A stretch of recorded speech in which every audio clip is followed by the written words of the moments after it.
2, 1, c'est parti! Bonjour à toutes et à tous et bienvenue dans cette nouvelle vidéo. Aujourd'hui, nous allons voir comment confectionner une pâte brisée. Cette pâte est malheureusement très souvent achetée industriellement, alors qu'elle est très simple à réaliser. Cette pâte peut être réalisée au robot comme à la main. La faire à la main ne prendra pas plus de temps que la réaliser au robot. Pour cette pâte, j'aurai besoin des ingrédients suivants. 200 g de farine type 55 ou 65, 8 g de sucre, 4 g de sel, 5 centilitres d'eau, soit 50 g, et 100 g de beurre.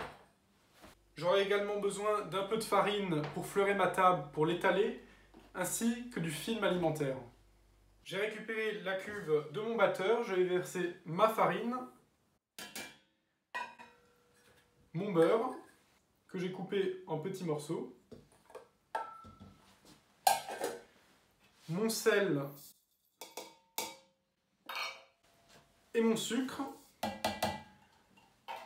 Je récupère aussi mon crochet que je vais placer à l'intérieur. Je vais garder l'autre côté, je vais pétrir 10 minutes en première vitesse afin de sabler ma pâte. Car le but que nous recherchons n'est pas avoir une pâte avec beaucoup d'élasticité. Voilà. Donc là, c'est parti pour 10 minutes en première vitesse. Voilà, donc cette étape, on peut aussi la faire à la main. On va attendre qu'il n'y ait plus du tout de morceaux de beurre, que ce soit bien homogène. Voilà, donc ça fait 10 minutes. Je vais arrêter mon batteur. Vous voyez, là, j'ai plus aucun morceau de beurre. La pâte est bien sablée. Je vais y rajouter mes 50 g d'eau, soit 5 centilitres d'eau. Et je vais pétrir 4 minutes en première vitesse.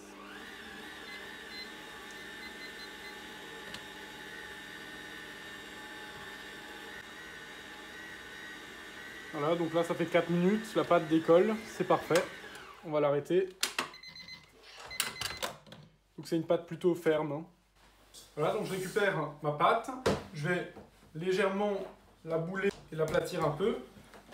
Je vais récupérer mon film et je vais la placer à l'intérieur. Puis je vais la réserver au froid positif. J'ai l'habitude de la placer pendant 2 heures, voire plus, au froid positif, afin que le gluten se détende, parce que là on vient de la pétrir, donc on pourrait l'étaler tout de suite, mais la pâte pourrait se rétracter quand je la découpe. Cette pâte peut aussi bien servir pour le sucré que le salé. On peut faire des quiches au lardon, aux oignons, ce qu'on veut, poulet, thon, à l'infini. Pour le sucré, des tartes aux fruits, mais aussi bien pour tout ce qui est tarte au flan, fromage blanc, etc. Je vous ai donné ma recette pour faire une tarte. Vous pouvez aussi multiplier cette recette, en faire plusieurs, bien les filmer et réserver la pâte au congélateur. Dans la pâte, je pourrais aussi rajouter différentes herbes ou épices. J'ai pour habitude de la garder neutre et mettre des herbes ou des épices dans mon appareil.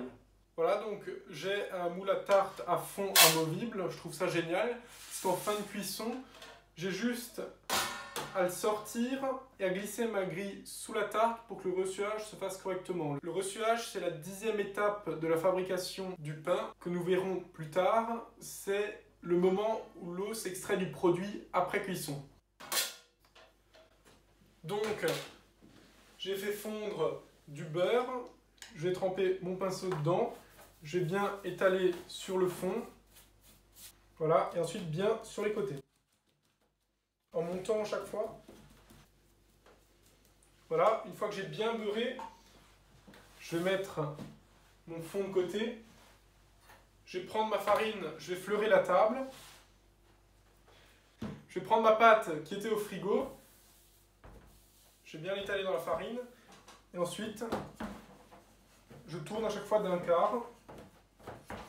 Dès que je sens que ça commence à coller, j'hésite pas à fariner en dessous et au-dessus.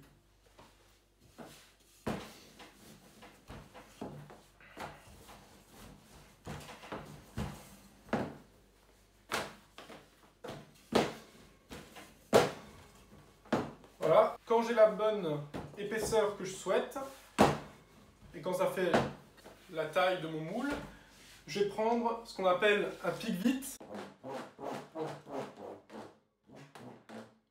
Voilà. Donc, ça sert à éviter que la pâte gonfle en dessous. Ensuite, je vais plier en deux. Si j'ai un excédent de farine, j'hésite pas à l'enlever avec un petit balai spécial conçu alimentaire. Et je viens déposer ma pâte dans mon moule. Ensuite, je vais foncer. Ce qu'on appelle foncer, c'est que je vais prendre et je vais déjà un peu ramener à l'intérieur. Voilà, et ensuite je vais appuyer vers le fond et en même temps appuyer en bas. Parce que là, si je laisse comme ça, vous voyez, quand je vais appuyer là pour enlever l'excédent de pâte, malheureusement, à la cuisson, ça va retomber au fond et donc au-dessus, je vais perdre quelques millimètres. Donc là, j'appuie bien et je replie vers l'extérieur.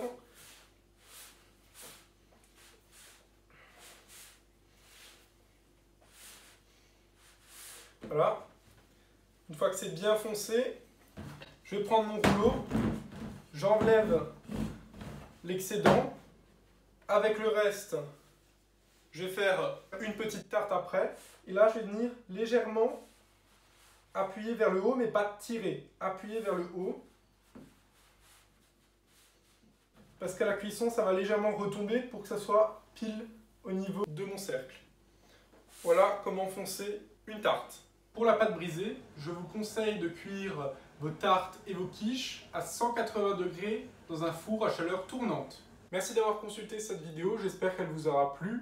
Avant de partir, je voulais remercier mon oncle qui fait toutes les miniatures. Donc les miniatures, c'est les petites photos que vous voyez juste avant de cliquer sur la vidéo. Je voulais aussi préciser qu'il possède aussi une chaîne YouTube sous le nom de Maximilien Brancart, B-R-A-N-C-A-R-T.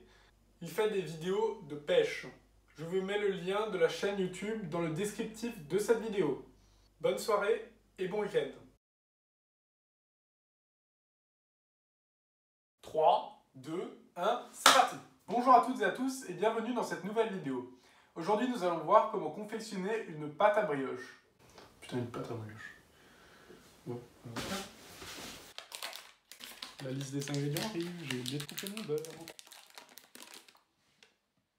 Je vais prendre ma table et mettre des épices ou des herbes dans mon appareil salé. Voilà, donc aujourd'hui je vous ai montré comment faire la pâte brisée.